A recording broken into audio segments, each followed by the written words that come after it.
Bien, ahora vamos a abordar el siguiente tema, en este caso la parte de dinámica, la cual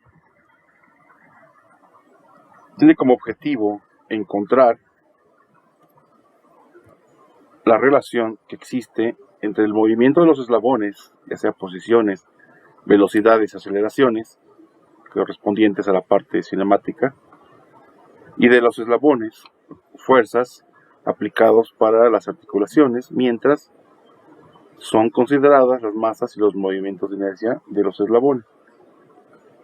Obviamente aquí influyen otros efectos, o se obtienen a partir de las matrices, en este caso se obtiene esto a partir de las matrices de inercia, e influyen otros efectos como las fuerzas de fricción, las cuales en este caso pues no vamos a considerar. Particularmente en este caso se va a enfocar a lo que son los robots seriales sin considerar las fricciones. Por lo tanto, es importante considerar los siguientes conceptos. Uno de ellos es lo que es el centro de masa. El centro de masa, sabemos que la masa es la cantidad de materia que posee un cuerpo de una forma y un tamaño determinados. Por lo tanto, el centro de masa se define como un punto virtual, en este caso este punto C de esta masa, y donde se concentra precisamente la masa del cuerpo, y se calcula a través de estas ecuaciones respecto a cada eje coordenado. Bien, otro concepto que hay que considerar es el momento de inercia másico o de masa, el cual es una medida de resistencia de un objeto a rotar.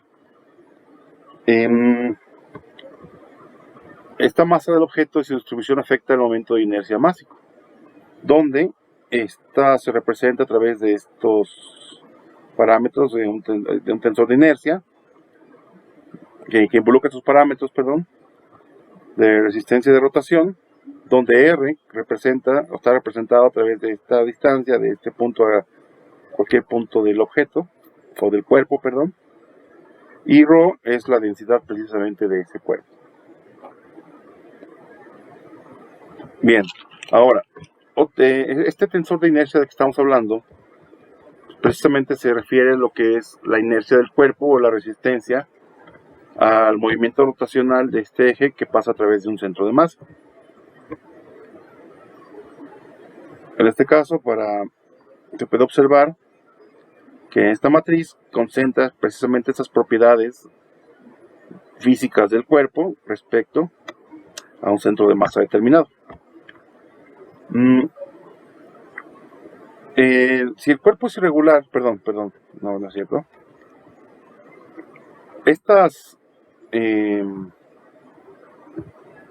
Este tensor de inercia de un sólido o para un sólido relativo a un sistema de referencia A se expresa a través de una matriz de 3×3, obviamente por el sistema de coordenadas, ¿no? Entonces, si el cuerpo es irregular, como se observa aquí, para calcular cada uno de estos momentos de inercia se deben ocupar estas integrales de volumen, pero puede ser que el caso sea para un cuerpo que sea conocido o regular, o mejor dicho, simétrico. En este caso se puede utilizar lo que llamamos un cilindro, y en este caso, si ustedes observan, se tienen estas inercias, y dependiendo de donde se puede observar que de cada una de estas inercias depende, se pueden tomar dependiendo de la rotación o a qué eje se está realizando esta rotación, y se puede seleccionar la ecuación correspondiente. Por otro lado, se puede utilizar una simplificación de este cuerpo en un alambre.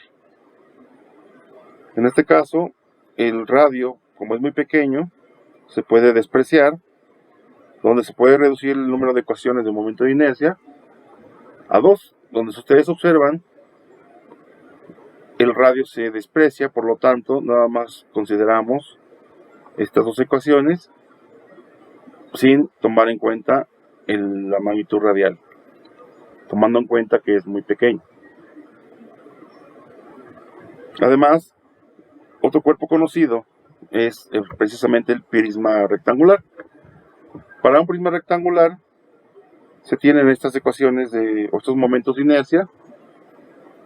Igualmente, se puede considerar también una simplificación, la cual sería una placa rectangular, donde, dadas las características de esta placa, podemos despreciar L.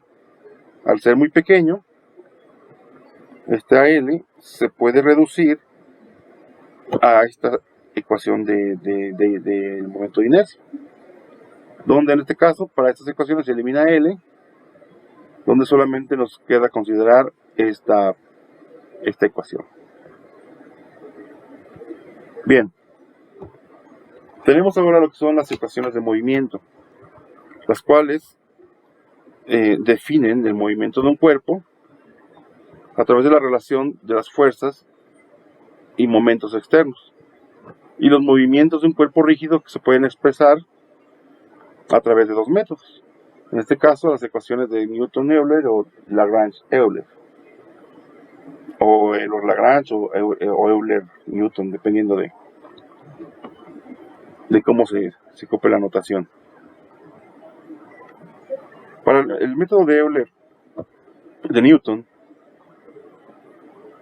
involucra lo que se llaman las fuerzas vectoriales, como se puede observar aquí. En el caso del método de Lagrange, involucra lo que es la diferencia de energías o energéticas de un sistema mecánico.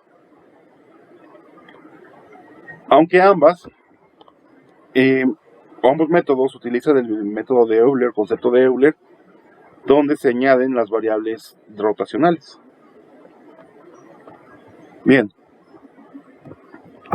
en lo que se refiere al método de Euler-Lagrange, tenemos lo siguiente: el modelo dinámico de un robot se deriva de manera sistemática por medio del concepto de coordenadas generalizadas y de una función escalar llamada lagrangiano. Este lagrangiano se define como la diferencia entre la energía cinética y la energía potencial, donde precisamente L representa el lagrangiano, K representa la energía cinética y V es la energía potencial. Finalmente, para poder utilizar este método, se definen los torques necesarios para las masas, para mover el cuerpo, mover el robot,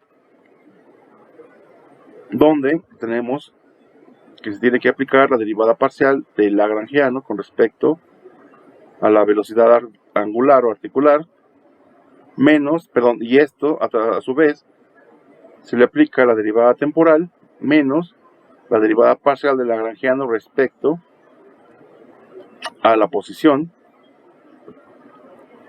para poder obtener los torques necesarios para mover el robot, donde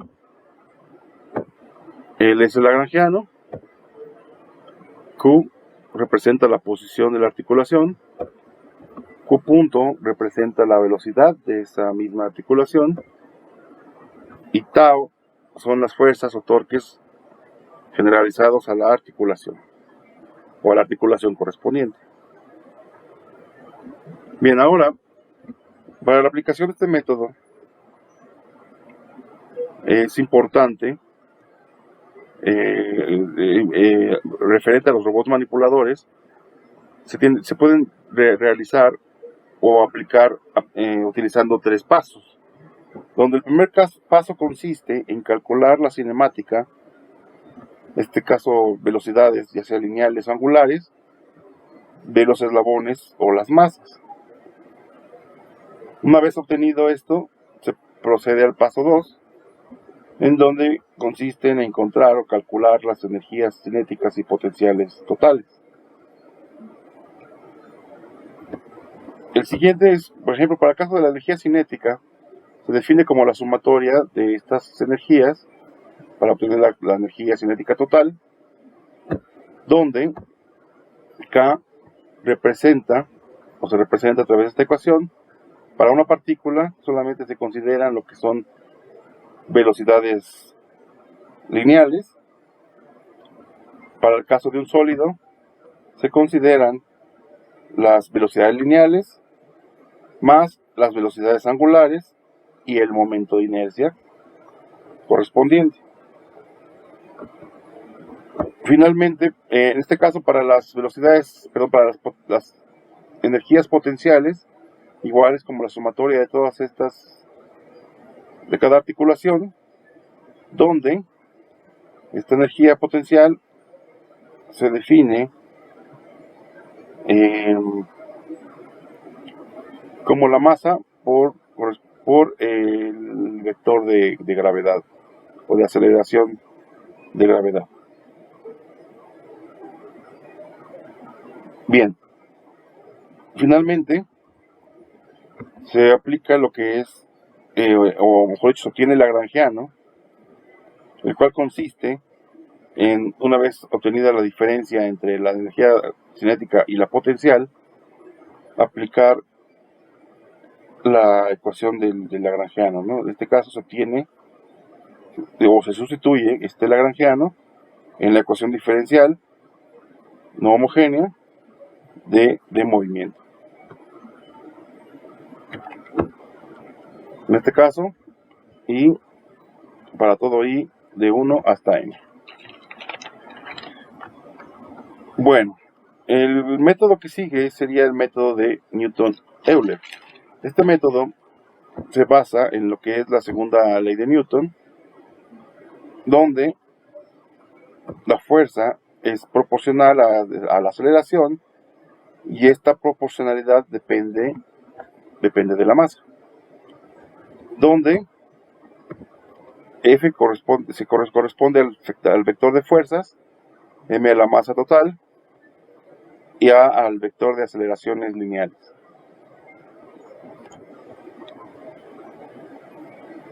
¿Sí? Y en este caso está relacionado con las rotaciones a través del método de Euler, donde T corresponde al vector de movimientos, I es el tensor de inercia y omega es el vector de velocidades, en este caso angulares. Ahora, para la formulación general de la dinámica de un manipulador, se consideran las ecuaciones dinámicas de un robot de n grados de libertad, en donde se pueden obtener a través de esta ecuación de movimiento. Se puede obtener a través de cualquier método seleccionado, ya sea el de Euler-Lagrange o el de Newton-Euler. Y donde en este movimiento no se consideran los coeficientes de fricción, los cuales son parámetros muy importantes para la obtención de las ecuaciones de movimiento. Donde, en este caso, para esta ecuación, tenemos que tau corresponde al vector de fuerzas o torques articulares, tiene una dimensión de n por 1, m es la matriz de inercias, en este caso con una dimensión de n por n, significa que debe ser simétrica, y C corresponde a la matriz de Coriolis y fuerzas centrípetas, que involucran tanto la posición como la velocidad. G es el vector de fuerzas o pares gravitacionales, igual es una matriz de n por n, perdón, aquí está mal, es un n por 1. Y finalmente, Q punto y Q2 puntos son variables articulares que representan la posición, la velocidad y la aceleración respectivamente. En este caso son vectores de n por 1. Y bueno, finalmente tenemos lo que es la dinámica inversa. El modelo dinámico inverso, el movimiento de las articulaciones se conoce como, y las fuerzas, mejor dicho, el movimiento de las articulaciones son las variables conocidas, y las variables que se calculan o se encuentran o se obtienen como salida son las articulaciones, perdón, los torques de estas articulaciones, y normalmente es utilizado para el control de robots y la selección de motores. Esto es, gráficamente, podemos verlo en un diagrama bloques, donde se tienen las variables articulares y se calcula el torque necesario para el control de robots, ¿no? En este caso para aplicar aquí se aplica el modelo dinámico inverso, y finalmente se obtienen los torques y articulares, los torques de las articulaciones. Y bien, de esta forma vemos de una forma general lo que se refiere a la parte de dinámica, los métodos los conceptos que se deben de seguir, así como los métodos para obtener las ecuaciones de movimiento, y lo que es la dinámica inversa, que es normalmente la más utilizada para estas cuestiones.